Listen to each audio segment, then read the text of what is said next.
Saudações, soberanos e soberanas! É um prazer enorme ter vocês aqui no nosso canal de notícias do São Paulo Futebol Clube. Eu sou o Cris e hoje vamos para mais uma rodada de notícias do nosso tricolor paulista. Vamos lá! Começando com uma notícia que me surpreendeu bastante. O Luan, o volante que não joga desde o final de 2024, quando estava emprestado para o Vitória da Bahia, ele recebeu o que a gente pode chamar assim de última chance no tricolor paulista. Houve uma conjunção de astros para que isso acontecesse. Primeiro e mais importante, a lesão do Pablo Maia, né, que vai precisar de uma operação no tornozelo direito e vai ficar fora por no mínimo 3 meses. Segundo, o fato do Luiz Gustavo já ter uma idade um pouco mais avançada, né, e correr bastante risco de lesão ou de simplesmente não aguentar a maratona de jogos, né, que São Paulo tem pela frente, deixando a gente só com o Negruti como substituto, que é um bom jogador, mas é um menino que está subindo da base agora, então ainda não tem aquela bagagem, digamos assim, entendeu? Você imagina sei lá, uma quartas de final da Libertadores e a gente só tem o Negruti, não por nada, mas meio complicado, né? E terceiro, as juras do Luan de que ele vai se entregar ao máximo, tanto dentro quanto fora de campo, que era o que estava sendo o maior problema dele, né? Ele jurou que ele vai dar o sangue dessa vez para o São Paulo, né? Ele vai ter que emagrecer, vai ter que seguir a rotina de alimentação, é, vai ter que recuperar o preparo físico e só aí o Zubeldia vai dar uma chance para ele, caso ele cumpra tudo que ele prometeu para o técnico. O Zubeldia teve uma conversa bem séria com ele e no final, depois de escutar o atleta, ele topou o desafio. E aí, o que você acha? Você acha que o Luan vai corresponder dessa vez? Olha, particularmente o Luan é um jogador que eu gostei bastante, assim, mas com toda a trabalheira que ele deu, as chances que foram dadas e ele não aproveitou, eu fico com o pé atrás. Fora que vai tirar provavelmente o espaço do Negruti no time profissional. Eu não sei se isso seria a melhor escolha, né? Mas vamos, vamos ver as cenas dos próximos capítulos, porque sinceramente essa história já virou realmente uma novela no São Paulo. Bom, agora vamos falar de técnicos. Você se lembra que um tempo atrás o Renato Gaúcho, né, quando foi perguntado sobre treinar times que não tinham praia e foi assim sugerido o nome do São Paulo, ele falou que era um grande clube, que ele era profissional, já tinha treinado times que não tinham praia, ou seja, ele praticamente se atirou para treinar o São Paulo, né? Pois agora foi a hora do nosso querido Hernan Crespo, sim, o campeão paulista. Ele deu uma entrevista para o Zero Hora e disse que voltaria sim para o Brasil, que ele foi muito feliz aqui. Foi um lugar que ele se sentiu muito bem, aprendeu bastante, mas colocou uma condição que só voltaria se fosse um elenco competitivo que apontasse para ser vencedor, né? Aí ele também relembrou que ele foi o único que ganhou o Paulista pelo São Paulo nos últimos anos. E ele só caiu na quartas de final da Libertadores porque enfrentou o melhor Palmeiras de todos os tempos. Palavras dele, hein? Não são minhas. E que a situação no São Paulo na época era bem difícil. Mas que agora ele vê que o São Paulo está bem melhor do que estava naquela época.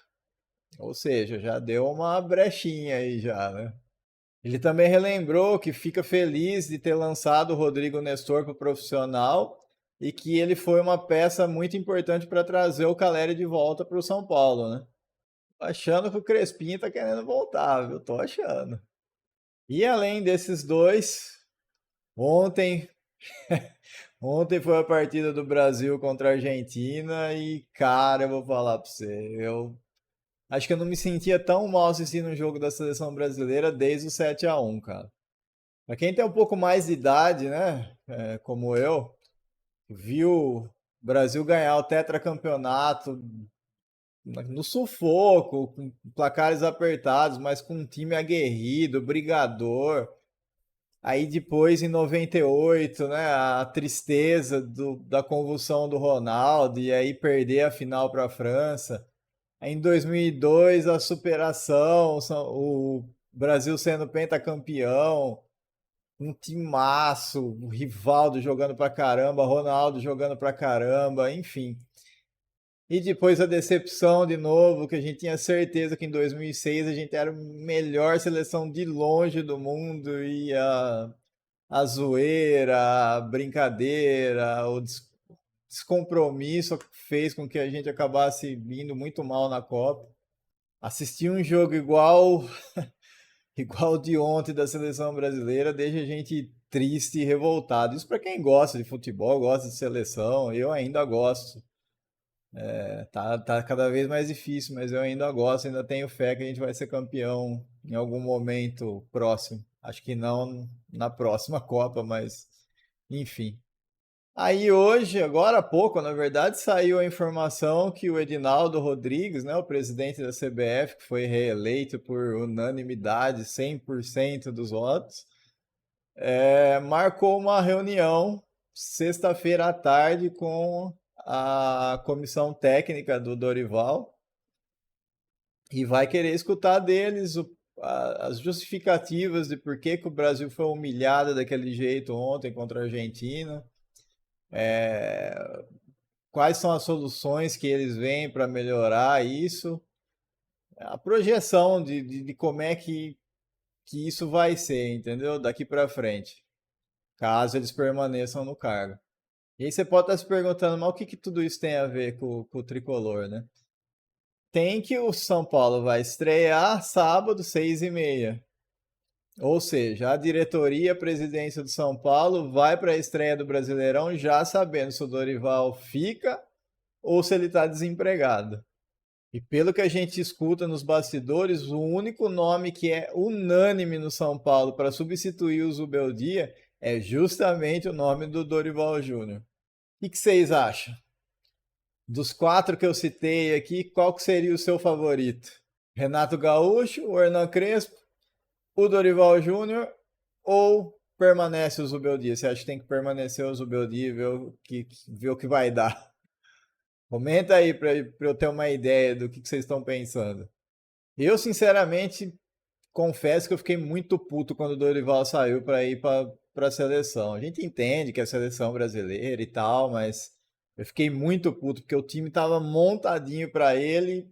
Na hora que a gente achou que a coisa ia engrenar, ele vai para a seleção. Então eu fiquei com um pouquinho de ranço dele, igual eu tinha do Oscar. Eu não queria, particularmente, eu não queria que o Oscar voltasse, mas confesso que já tô feliz com ele de volta já.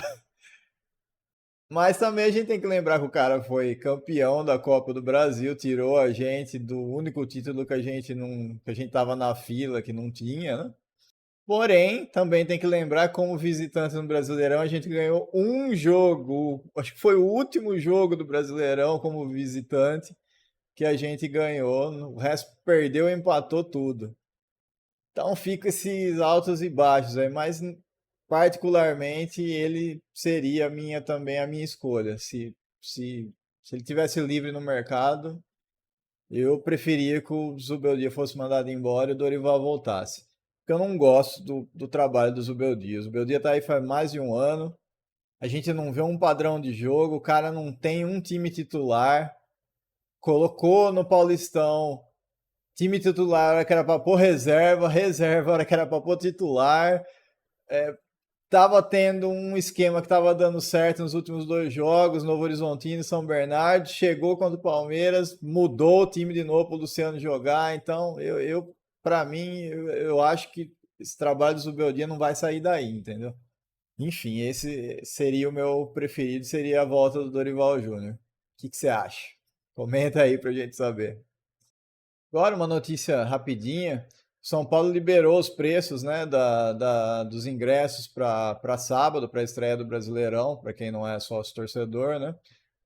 A faixa está mais ou menos em 80, 100 reais para arquibancada e de 150 a 200 para as cadeiras, né? Mas eu deixei um post lá na comunidade aqui do canal, lá tem tudo certinho, os setores, os valores, tudo bonitinho, caso você tenha interesse aí, não seja sócio torcedor, né? Tem lá para você ver se dá para ir na estreia do Soberano sábado, 6h30 contra o Sport. Dá uma olhadinha lá. E por último, no canal do Arnaldo Tironi, né, o superintendente geral do São Paulo, o Márcio Carlomagno, ele soltou lá que não disse que não ia falar o valor exato da dívida, mas que a dívida do São Paulo estava na faixa dos 900 milhões de reais. Ou seja, apenas no ano passado, a diretoria e presidência do São Paulo aumentou em 30% o déficit do clube, cara. 30% em um ano. Um terço em um ano, praticamente. O Márcio também elogiou essa última janela do São Paulo, né? Diz que foi uma das mais assertivas dos últimos tempos. E falou que vai ter que ser assim se o clube quiser beber água limpa a partir do meio do ano que vem. Ele deixou bem claro que a diretoria do Tricolor está sabendo que precisa diminuir ao máximo os erros, principalmente de contratação e venda. E também disse que eles estão todos trabalhando muito em várias frentes para que o São Paulo consiga vencer o desafio de ser um clube superavitário, né? Parar de ter déficit todo ano, né? Ano que vem, mais ou menos nessa época, a gente vai saber se o que ele está falando é real, se realmente a diretoria, o pessoal está trabalhando mesmo para manter as contas do São Paulo em dia, para que a gente consiga sair dessas dívidas que estão deixando a gente nocauteados, né? Ou se eles vão aumentar da casa de 900 milhões de dívidas para 1 bilhão e lá vai pedrada, né? Iremos cobrar diretoria, presidência, seu Márcio, que é o superintendente. O ano que vem a gente vai cobrar. Pessoal, deixa seu like e se inscreve no canal aí para dar uma força aí pra gente. Esse foi o vídeo de hoje, tá? Obrigado por quem ficou aqui até o final. Um abraço, fique com Deus e até a próxima. Vamos, São Paulo!